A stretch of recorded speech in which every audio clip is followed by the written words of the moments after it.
Et bonjour à tous, on se retrouve pour une petite vidéo.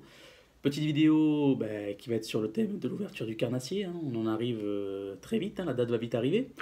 Et je vais vous donner trois petits trucs pour modifier très simplement, à faible coût et surtout sans outils, vos leurres pour les rendre un peu plus intéressants pour le brochet et surtout de les adapter peut-être à vos conditions de pêche. Moi je fais ça vraiment pour adapter mes leurres à mes conditions de pêche, à ce que je recherche pour pouvoir traquer le brochet. L'une de mes premières petites modifications, ça va être sur le X-Rapetto. Alors le X-Rapetto, c'est un leurre hybride, une tête dure, une queue souple, et il est livré avec une deuxième queue. Alors, je laisse monter mon péto avec la première queue, par contre, je vais me créer une légère modification sur la deuxième queue, qui me permettra d'être polyvalent sur l'eau. Cette polyvalence, je vais la voir comment, c'est que je vais créer en fait une petite queue rattle, en mettant un insert rattle. Alors là, vraiment, pour la queue du péto, il faut essayer de prendre les inserts les plus petits possibles. La queue est pas très grande, vu qu'on va l'insérer comme ça.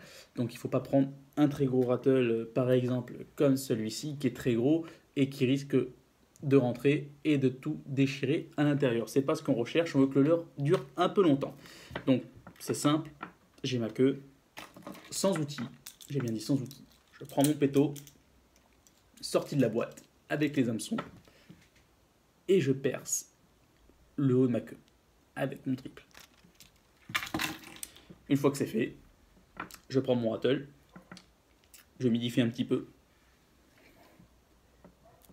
et j'ai juste à le faire glisser, voilà, et après je le pousse pour vraiment le faire rentrer à l'intérieur du plastique.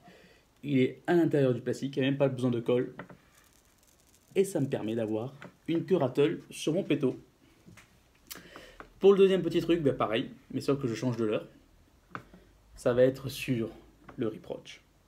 Le reproach, pareil, c'est un gros swimbait, hein, vraiment pour traquer le gros brochet. Alors c'est un swimbait avec un paddle qui en fait émet une toute petite vibration. La queue fait du droite-gauche comme ça.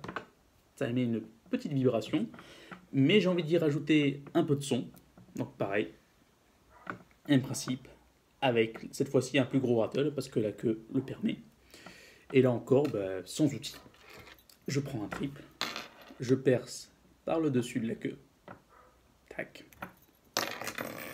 Je prends mon insert. Je modifie un petit peu. Ça rentre plus simplement. Voilà. Et après, je pousse. Et là, pareil. Pas besoin de point de colle. Le plastique enrobe entièrement le rattle. Et là, j'ai une queue qui émet du son.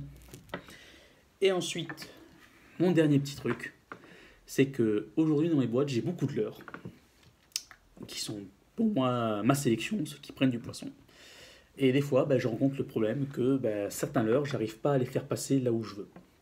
Alors par exemple, ce Rip Seeker Jerk qui m'a rapporté un beau poisson avec cette petite astuce.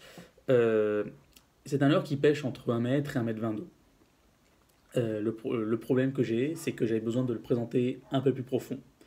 Et donc, pour pouvoir pallier à ce besoin, j'utilise des petits plombs agrafes proposés par Canel. Alors, des différents grammages, hein, on a du 5, du 10, du 15 grammes. Et en fait, il suffit tout simplement d'agrafer le plomb sous votre leurre. Tac. Ainsi, votre leurre est plombé et vous allez pouvoir pêcher un tout petit peu plus creux. Alors, ça marche sur les leurres avec des queues shad, des queues virgules. Vous avez besoin de faire pêcher un peu plus profond. Mais la particularité de ça, et là c'est un autre petit conseil que je glisse dans un autre conseil, c'est que sur les leurres à virgule comme celui-ci, le plomb, je le positionne devant. Tout simplement pour accentuer la vitesse de descente de mon leurre par la tête. Et donc en fait, mon leurre va descendre, entrer dans la queue, et donc ça va le faire nager à la descente. Et ça marche très bien, surtout sur les brochets. Voilà, donc 3 petits trucs très simples, sans outils, qui vous permettent de faire des petites modifications qui peuvent être pourtant très efficaces et qui sont à la portée de tous. Donc je vous invite à les essayer. Moi, c'est adopté pour moi. Et puis sinon, je vous souhaite à tous une très bonne ouverture 2019. Et puis je vous dis à très bientôt au bord de l'eau.